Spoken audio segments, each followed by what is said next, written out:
Saudara-saudari yang terkasih, saat memasuki suatu kehidupan baru yang kita dambakan, kita bergembira dan bahagia tentunya. Misalnya, saat seorang menerima pekerjaan baru, mendapat teman baru yang baru, kehidupan baru, entah berkeluarga atau berkomunitas religius. Bayangkanlah saat ketika kita dibaptis, ketika kita komuni pertama, ketika saudara ada dalam perkawinan, ketika seorang ditabiskan imam. Saat yang menggembirakan dan membahagiakan. Itulah kiranya saat Minggu Palma, ketika Yesus diarak masuk ke Yerusalem dengan seruan, Hosana, diberkatilah dia yang datang dalam nama Tuhan.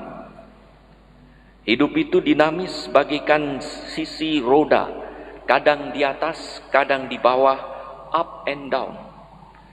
Kadang kecewa, kadang mengalami sukacita.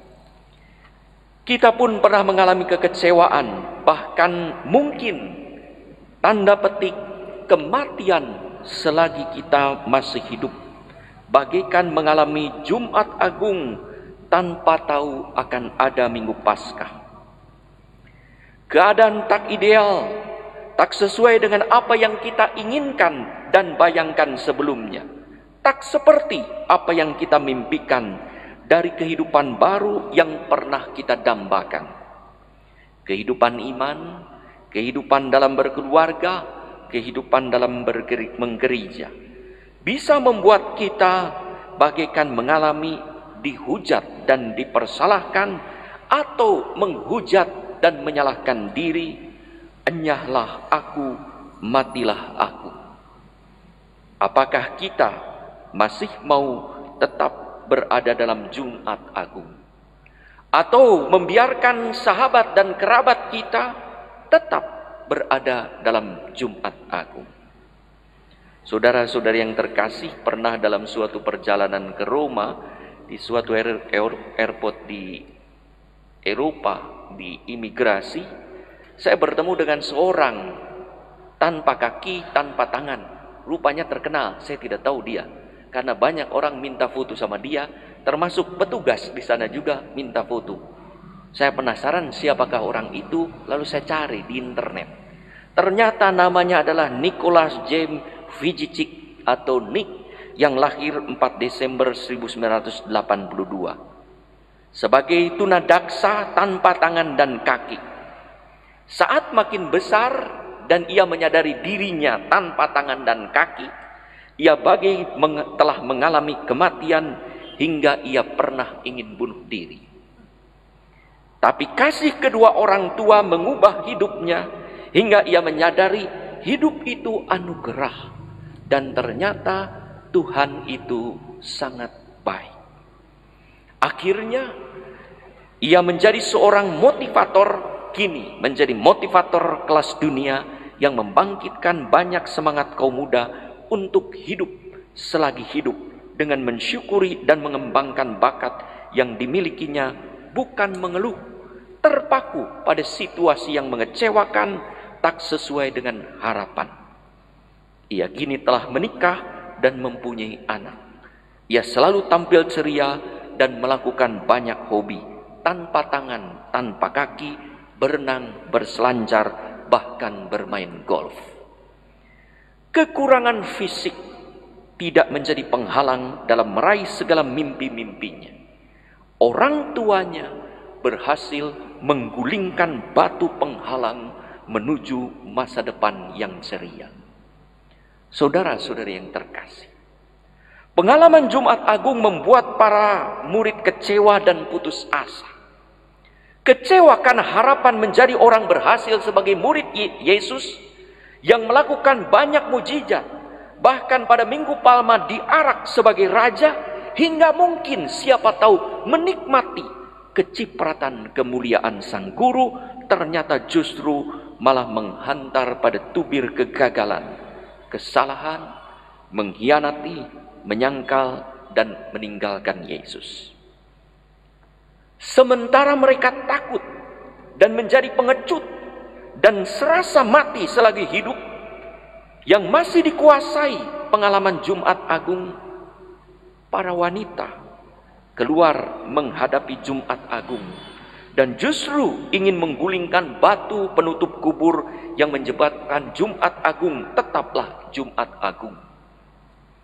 Dalam keberdayaan, para wanita, Maria Magdalena dan teman-temannya ingin sekali untuk memberi cahaya pada kegelapan kubur, untuk membuka pintu kubur. Siapa yang akan menggulingkan batu itu bagi kita dari pintu kubur? Tidak mungkin. Karena pada saat itu kubur itu disegel dan dijaga oleh penjaga. Tetapi mereka mempunyai keinginan dan kerinduan untuk datang menjumpai dan menghormati, merawat tubuh Yesus.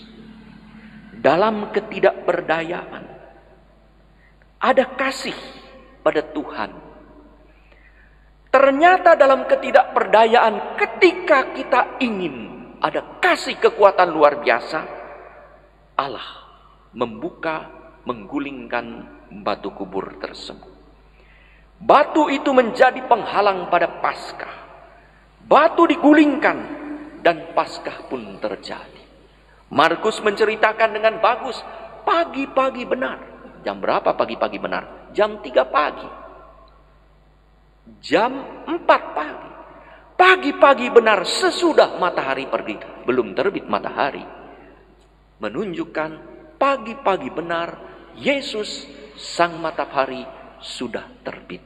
Sudah bangkit. Yesus ternyata bangkit. Seperti kata malaikat yang tampil dalam rupa seorang pemuda. Jumat Agung bukanlah akhir perjalanan, melainkan tahap menuju Minggu Paskah.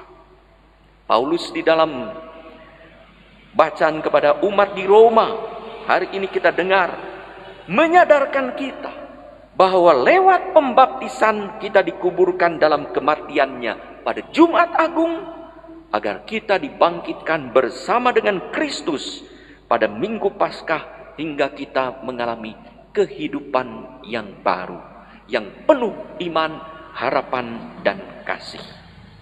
Saudara-saudari yang terkasih, untuk sampai pada kehidupan baru tersebut, tentu kita harus berani menggulingkan batu penghalang yang membuat kita mengurung diri dalam kegelapan.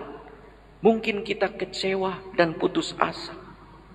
Ada batu yang menghalangi terang dan kebangkitan. Jangan sampai setelah dibaptis mengikuti Tuhan, kita masih hidup dalam manusia lama, dicekam pengalaman masa lalu, bahkan merasa tak berdaya, mati selagi hidup.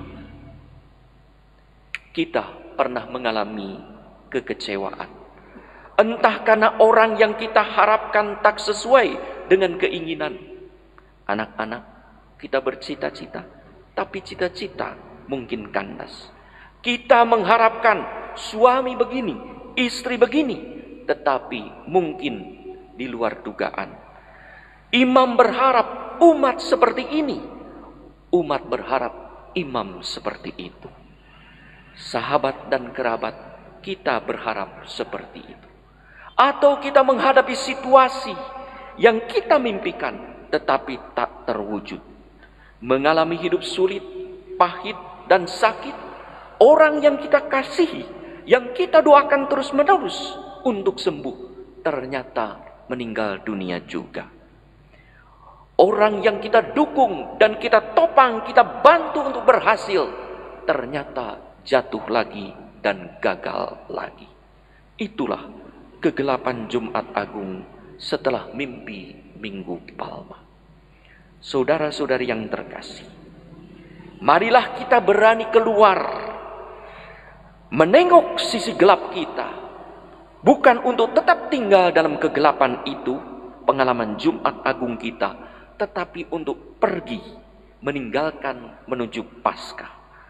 Marilah mohon kepada Tuhan untuk menggulingkan batu penghalang rasa pesimis dan apatis, sikap sombong dan tak peduli, luka batin, dendam dan dosa, kehidupan lama, penuh godaan dan kekuasaan iblis.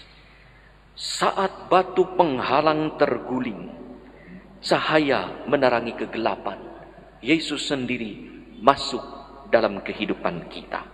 Kita pun akan mengalami kebangkitan bersama dengan Kristus. Dalam ketakberdayaan, kita tetap beriman dan mengasihi Tuhan hingga Tuhan akan berkarya.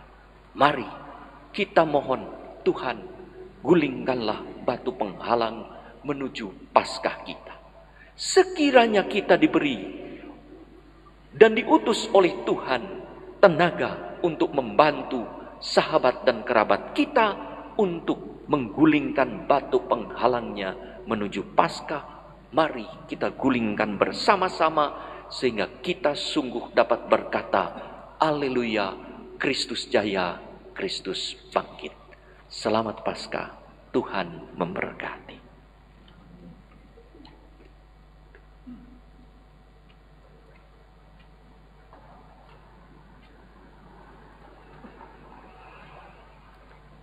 Saudara-saudari yang terkasih,